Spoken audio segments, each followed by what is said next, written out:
Oke, Assalamualaikum warahmatullahi wabarakatuh. Kembali lagi di channel Sino Geografi, dan pada kesempatan kali ini kita akan membahas tentang materi kualitas penduduk dan indeks pembangunan manusia atau IPM di Indonesia. Materi ini kelas 11 ya. Bagi kelas 10 dan kelas 12 tetap bisa menyimak materi ini sampai selesai untuk menambah informasi dan juga menambah pengetahuan. Dan bagi kalian yang baru pertama kali lihat video ini atau baru pertama kali lihat channel ini, mudah-mudahan cara saya menyampaikan informasi dapat kalian terima dengan baik.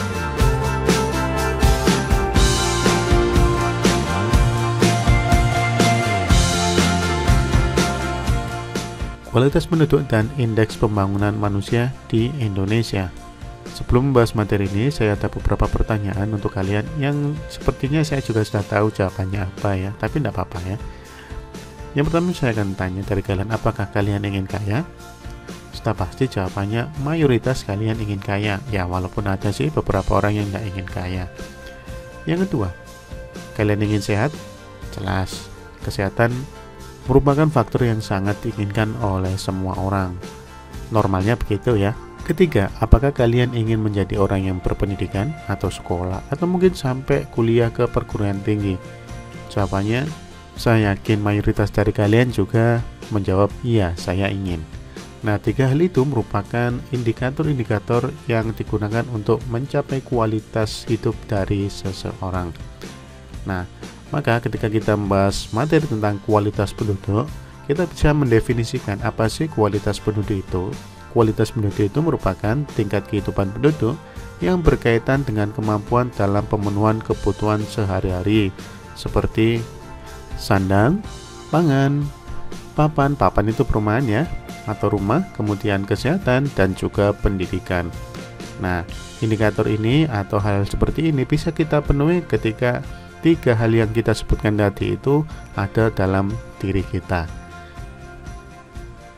Nah, sehingga ketika ditanya kualitas penduduk, maka indikatornya ada tiga yang kita bahas tadi.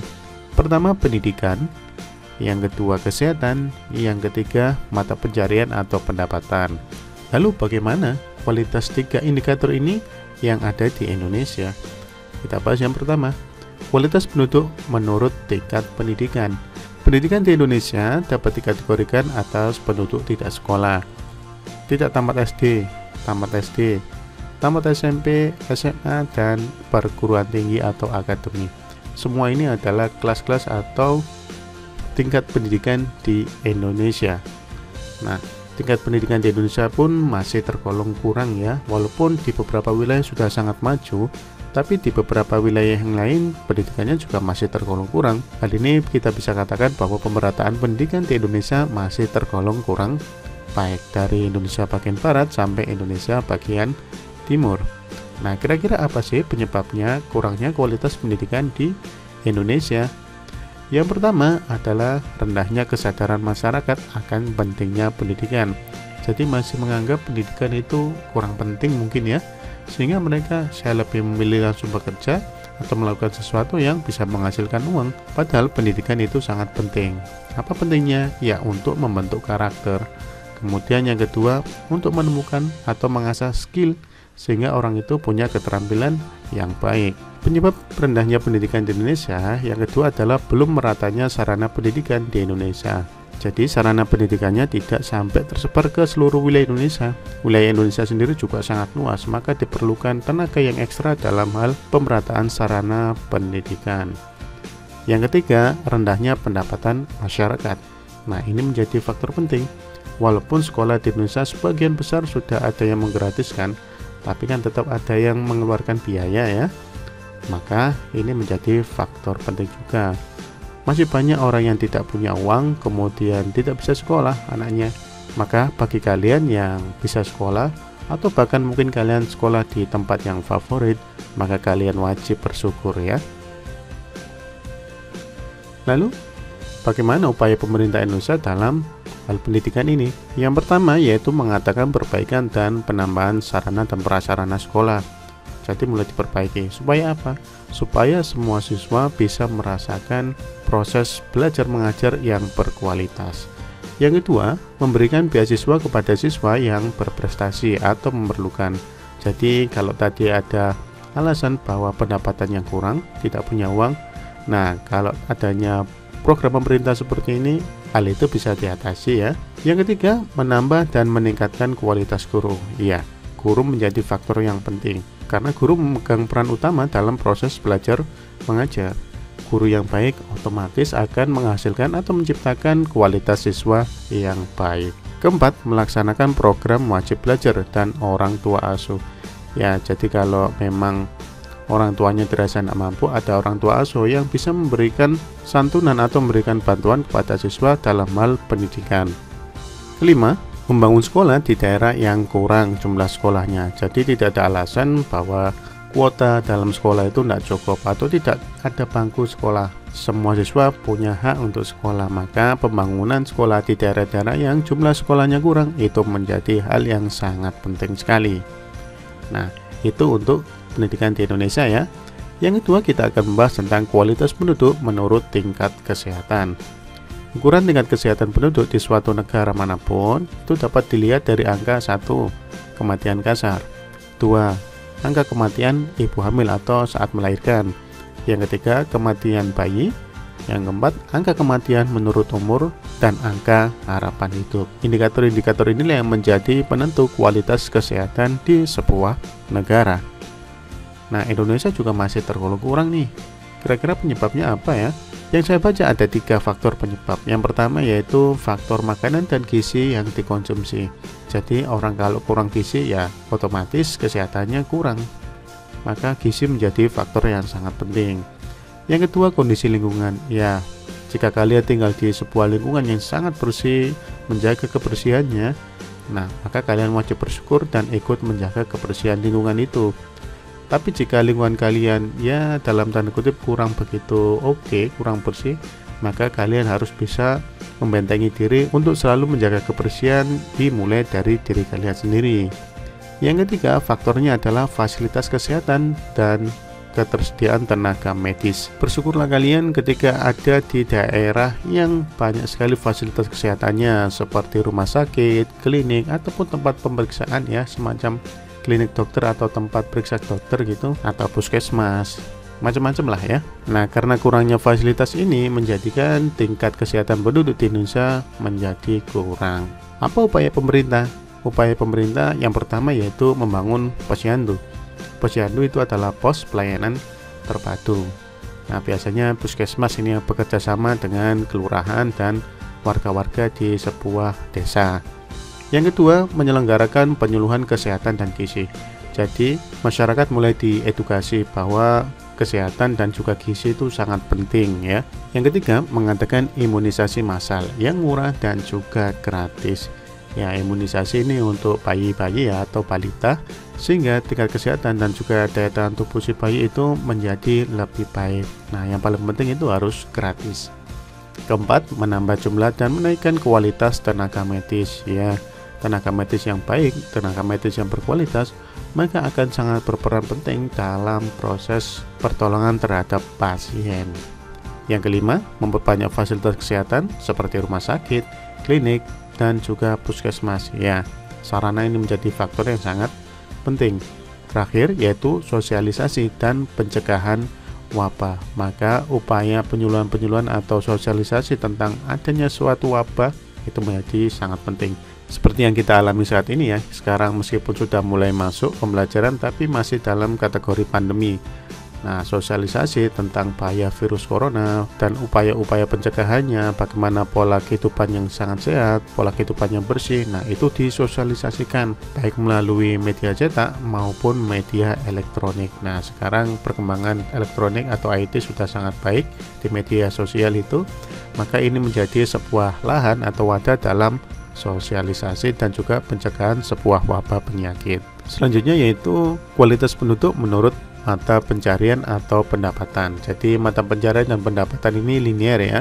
Ketika orang punya mata pencarian atau pekerjaan yang oke, otomatis logikanya pendapatannya juga oke.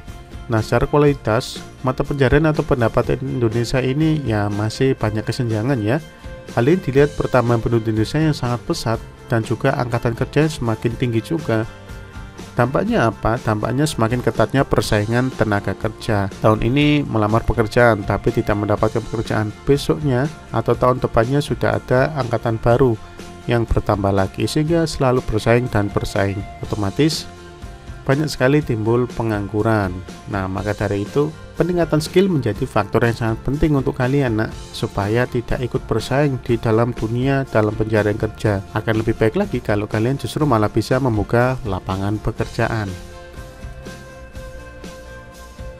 Nah, upaya-upaya pemerintah yang dilakukan dalam peningkatan kualitas mata pencarian atau pendapatan itu, yang pertama, meningkatkan keterampilan tenaga kerja melalui program kartu prakerja. Jadi kalau sekarang ada seperti itu ya, program prakerja. Jadi kalau belum mendapatkan pekerjaan ada programnya. Yang kedua, mengadakan program hubungan dan perlindungan tenaga kerja. Oke, ini bersifat teknis juga. Kemudian yang ketiga, sosialisasi dan dukungan peningkatan keterampilan kerja atau wirausaha. Nah, ini faktor penting, nak. Di dalam era digital, di dalam era saat ini, kalian wajib memiliki keterampilan apapun itu. Maka jika kalian bisa mengenali karakter diri kalian dan tahu bahwa kalian memiliki suatu keterampilan, kalian wajib mengembangkan keterampilan itu. Tujuannya apa? Agar kalian tidak bergantung pada lowongan atau orang lain. Jadi kalau kalian punya skill dan bisa mengembangkan itu sebagai mata pencarian, kalian tidak perlu kesulitan untuk mencari lowongan pekerjaan. Jadi mengenali diri tentang skill yang dimiliki itu menjadi faktor yang sangat penting.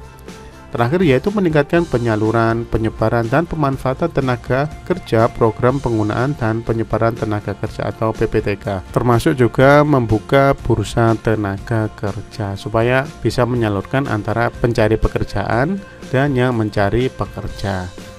Oke. Nah, membahas tentang kualitas penduduk yang indikatornya ada 3 tadi, masih ingat ya? Yaitu pendidikan, kesehatan, dan juga pendapatan atau pekerjaan. Maka kita juga akan membahas tentang indeks pembangunan manusia atau yang kita kenal dengan IPM, karena kualitas penduduk sangat berkaitan erat dengan IPM. IPM itu apa? Atau indeks pembangunan manusia itu apa? Yaitu pengukuran perbandingan dari harapan hidup, melek huruf, pendidikan, dan juga standar hidup di sebuah negara. Jadi ada indeksnya, ada ukurannya ya, ada tolak ukurnya. IPM inilah yang akan dijadikan patokan bahwa suatu negara itu merupakan negara maju atau negara berkembang. Nah, IPM sendiri ada tingkatannya atau range-nya ya. Jika IPM-nya kurang dari 50, maka bisa dikatakan IPM-nya rendah. Antara 50 sampai 80, maka bisa dikatakan IPM-nya sedang. Di atas 80 dikatakan IPM-nya tinggi. Lalu bagaimana di Indonesia? Di Indonesia, menurut data dari BPS yang saya ketahui ini ya, saya kemarin buka websitenya BPS dan menemukan data ini, bahwa IPM di Indonesia tahun 2010 sampai 2020 kurang lebih seperti ini datanya.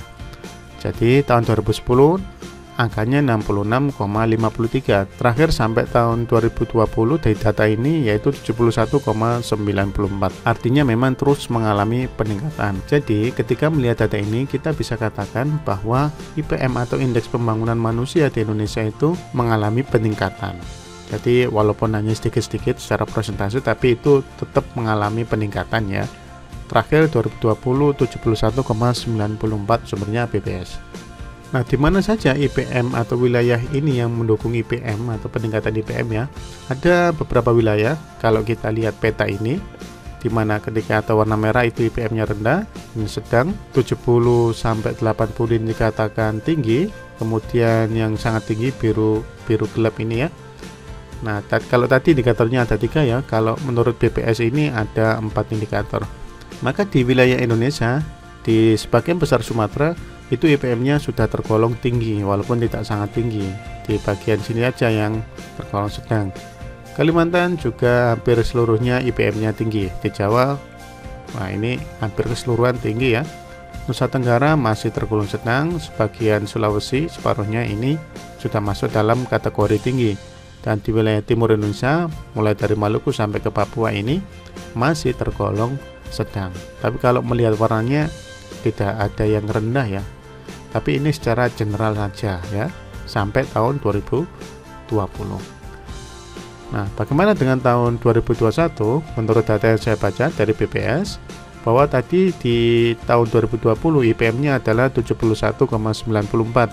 Nah, tahun 2021 kemarin ternyata naik menjadi 72,29. Artinya ada peningkatan sebanyak 0,49% atau secara angka ya 0,35. Ya, walaupun tidak banyak ya, tapi ini sudah ada peningkatan. Mengingat sekarang di masa pandemi, tapi IPM-nya masih tergolong naik. Oke anak-anak, itu dulu pembahasan kali ini tentang kualitas penduduk dan juga indeks pembangunan manusia di Indonesia. Mudah-mudahan kalian bisa menerima materinya ya. Kalau ada pertanyaan silahkan tulis saja di kolom komentar. Dan kalau dirasa videonya bermanfaat, silahkan kalian sebarkan. Terima kasih, saya akhiri dulu, sampai jumpa di video selanjutnya. Assalamualaikum warahmatullahi wabarakatuh.